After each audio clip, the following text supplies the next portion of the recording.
चुटेले जी चुनकर आए थे, लेकिन उन्होंने इतने साल में एक भी बार हमारे इधर आकर देखा नहीं। वो बोलते थे कि लोग अगर उनके तरफ गए तो उनका बोलना था कि आप लोगों ने हमको चुनकर नहीं दिया है। रामबाग है, रामबाग कॉलोनी है, वहाँ छोटे-छोटे घर है, छोटे-छोटे गलियाँ है जो मेरे प्रभाग में आया है। जो अविकसित जो एरिया है उसका मैं डेवलपमेंट करना चाहूँगी। तो मेरा यही कहना है जनता से कि इस बार मुझे चुनकर दीजिए। लेकिन बाकी 3 जो बीजेपी के चुनकर आए थे उन्होंने कुछ भी काम नहीं किया। मुझे बहुत अच्छा रिस्पॉन्स मिल रहा है। लोगों का कहना है कि अपने एरिया की लड़की है और इतने सालों से हम उसे देख रहे हैं, तो उनका समर्थन मुझे मिल रहा है कि जो बच्चे ऐसे यानी आईफोन इसका उसका यूज करके जो मिसगाइड हो रहे हैं, तो उसके लिए अपन एक सेंटर खोलेंगे, ऐसा मेरे दिमाग में है। जैसे जनता ने मुझे चुनकर दिया तो मैं चुनकर आई तो महिलाओं की सुरक्षा के लिए सबसे पहले देखूंगी, क्योंकि छोटे बच्चे आजकल गुनहगारी इतनी बढ़ गई है, उसके वजह से इतना छोटी बच्चियां सिक्योर नहीं है, महिलाएं सिक्योर नहीं। नागपुर महानगर पालिका चुनाव में प्रभाग क्रमांक 17 इस वक्त खास चर्चा में है। वजह है एनसीपी अजीत पवार गुट की उम्मीदवार एडवोकेट वंदना चहांदे। जहां एक और चुनावी मैदान में पैसे और ताकत का जोर देखने को मिल रहा है, वहीं दूसरी ओर वंदना चहांदे अपनी सादगी, शिक्षा और वर्षों की निस्वार्थ सेवा के दम पर लोगों का दिल जीतती नजर आ रही है।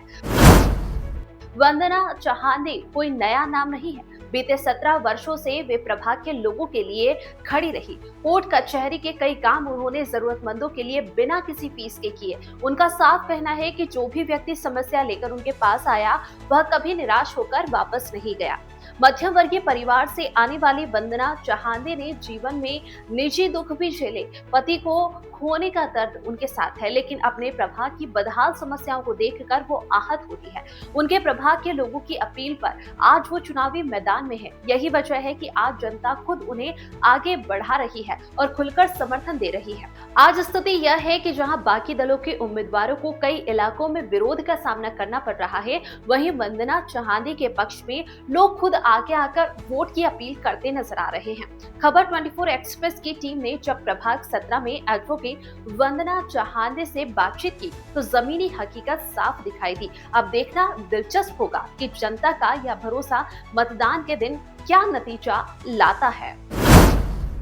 नमस्कार, मैं मनीष कुमार अंकुर खबर 24 एक्सप्रेस में आपका स्वागत करता हूं। इस वक्त यहाँ पर मेरे साथ आप देख रहे होंगे वंदना विनय चहांदे जी हैं, जो एनसीपी अजीत गुट से उम्मीदवार हैं और जो प्रभाग 17 का एरिया है, यहाँ पर इनको अपार जन समर्थन भी मिल रहा है। तो आइए पहले सबसे पहले बात करते हैं आपसे, और स्वागत है खबर 24 एक्सप्रेस में आपका। Ma'am thank you sir. जी, यहाँ पर आपकी जो फाइट है, मतलब प्रभाग 17 में किस किस से है? भाजपा से है या फिर कांग्रेस से है या और किसी से है? क्योंकि यहाँ पर वंचित बहुजन अघाड़ी भी है और आप एनसीपी से भी हैं, शिवसेना भी यहाँ पर फाइट में है। जी, यहाँ पर मोस्टली तो फाइट सर बीजेपी से ही होती है। हाँ, लेकिन इस बार जो अपने अपोज में रहेंगे तो उनसे तो फाइट करनी पड़ेगी। बिल्कुल। जैसे कांग्रेस भी है हमारे आगे, और बीजेपी भी है, और वंचित आघाड़ी भी है। बाकी किसी से तो मुझे डर नहीं है। एग्जैक्ट ये 3 मेरे साथ अपोज में है। अपोज में है। अच्छा, मेरा जो सवाल है वो ये है कि यहाँ पर पहले जो नगर सेवक रहे हैं, क्योंकि पहली बार तो चुनाव 8 साल बाद हो रहे हैं, नगर सेवक यहाँ पर जो रहे हैं, उनके कुछ ऐसे कार्य रहे हैं जिससे कि उनका थोड़ा विरोध भी हो रहा है यहाँ पर। तो आप कैसे देख रही हैं? मतलब अगर आप जीत कर आती हैं या फिर आप वोट अपील भी करती हैं अपने जो प्रभाग में, तो किस वजह से, मतलब क्या चीज़ ऐसी होगी जो वोट अपील आप करना चाहेंगी जिसको लेकर? एग्जैक्ट देखा जाए तो यहाँ से चुटेले जी चुनकर आए थे, हम्म, लेकिन उन्होंने इतने साल में एक भी बार हमारे इधर आकर देखा नहीं। वो बोलते थे कि लोग अगर उनके तरफ गए तो उनका बोलना था कि आप लोगों ने हमको चुनकर नहीं दिया है, हम्म, ऐसा उनका कहना था। अगर मैं चुनकर आई तो जो अविकसित जो भाग है हमारा, और बहुत से श्योर लाइन का प्रॉब्लम्स है हमारे इधर, और हमारा इधर नहीं देखकर रामबाग है, रामबाग कॉलोनी है, वहाँ छोटे छोटे घर है, छोटे छोटे गलियां है जो मेरे प्रभाग में आया है। जो अविकसित जो एरिया है उसका मैं डेवलपमेंट करना चाहूंगी। तो मेरा यही कहना है जनता से कि इस बार मुझे चुनकर दीजिए। जी, चलिए बहुत अच्छी बात है, आपने इस तरीके से अपील की है और अब जनता ज़रूर सुनेगी। मेरा जो अगला सवाल है वो ये है कि ऐसी क्या चीज़ें हैं जो मतलब यहाँ पर आपके प्रभाग में पिछली बार नहीं हुई और उनका इतनी जिस जिस वजह से उनका विरोध हो रहा है? ऐसी मतलब बहुत सारी चीज़ें ऐसी रही होंगी जो नहीं हुई आपके प्रभाग में।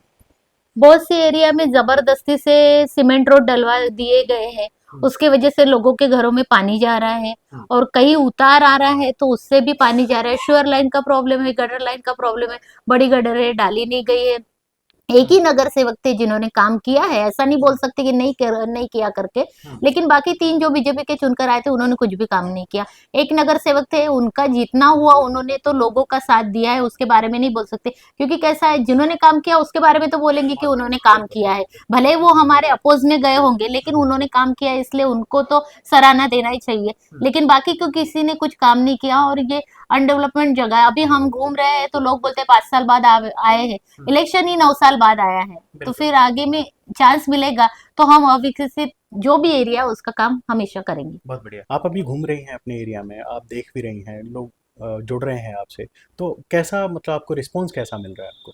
मुझे बहुत अच्छा रिस्पांस मिल रहा है। लोगों का कहना है कि अपने एरिया की लड़की है और इतने सालों से हम उसे देख रहे हैं, तो उनका समर्थन मुझे मिल रहा है। तो यही मेरे लिए उनका आशीर्वाद बहुत है और मुझे लगता है कि उनका आशीर्वाद ही मुझे चुनकर लाएगा। चलिए, आप एक महिला हैं, यहाँ महिलाओं के अपराध आजकल बहुत बढ़ते जा रहे हैं, बहुत सारी चीज़ें हैं जो महिलाओं के साथ, छोटी बच्चियों के साथ बहुत सारी प्रॉब्लम हो रही हैं, और दूसरा सबसे बड़ी बात ये है कि आप एडवोकेट भी हैं। तो आप महिला सुरक्षा के लिए या फिर छोटी बच्चियों के लिए, छोटे बच्चों के लिए ऐसा क्या करना चाहेंगे जिससे कि मतलब उनके लिए आपके प्रभाग में एटलीस्ट वो सुरक्षित रह सकें? मैं चुनकर आई तो महिलाओं की सुरक्षा के लिए सबसे पहले ये देखूंगी, क्योंकि छोटे बच्चे आजकल गुनहगारी इतनी बढ़ गई है, उसके वजह से इतना छोटी बच्चियां सिक्योर नहीं है, महिलाएं सिक्योर नहीं। इसके लिए मैं सबसे ज्यादा पहले पहले सबसे पहला मेरा प्राधान्य रहेगा कि महिला सुरक्षित रहे, जी। और उसके बाद सेकेंडरी रहेगा कि जो बच्चे ऐसे यानी आईफोन इसका उसका यूज करके जो मिसगाइड हो रहे हैं, तो उसके लिए अपन एक सेंटर खोलेंगे, ऐसा मेरे दिमाग में है। जैसे जनता ने मुझे चुनकर दिया तो मैं ये सब कार्य कर सकती हूँ, इसीलिए मुझे जनता का आशीर्वाद चाहिए। चलिए, बहुत बढ़िया।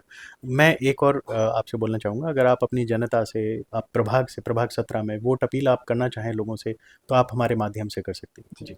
मैं एडवोकेट वंदना चाहंदे, प्रभाग 17 अ से हूँ मैं, और आपका आशीर्वाद मुझे चाहिए। अगर आपने मुझे चुनकर दिया तो मैं अविकसित जो एरिया है उसका काम करूंगी, और ऐसा नहीं कि मैं अभी चुनकर आने के लिए आपसे बोल रही हूँ, आप मुझसे लिखवा लीजिए, जैसे ही मैं चुनकर आऊंगी तो मैं अपना जो भी वचन है वो पूरा करूंगी। जय भीम। धन्यवाद, बहुत अच्छा लगा आपसे बात करके, और हम चाहेंगे कि मतलब आप जो जनता है आपके प्रभाग की, आपको समर्थन दे, आप जीत कर आएँ, और आपने जो वादे किए हैं वो वादे अपने पूरे करें। बहुत अच्छा लगा आपसे बात करके, थैंक यू सो मच, शुक्रिया, और हमारी अग्रिम शुभकामनाएं आपके साथ हैं। Thank you so much sir. मैं मनीष कुमार अंकुर, खबर 24 एक्सप्रेस के लिए धन्यवाद। ऐसे ही ग्राउंड रिपोर्ट, चुनावी हलचल और नेताओं की सच्ची तस्वीर देखने के लिए खबर 24 एक्सप्रेस को सब्सक्राइब करें, वीडियो को लाइक करें और अपनी राय कमेंट में जरूर लिखें।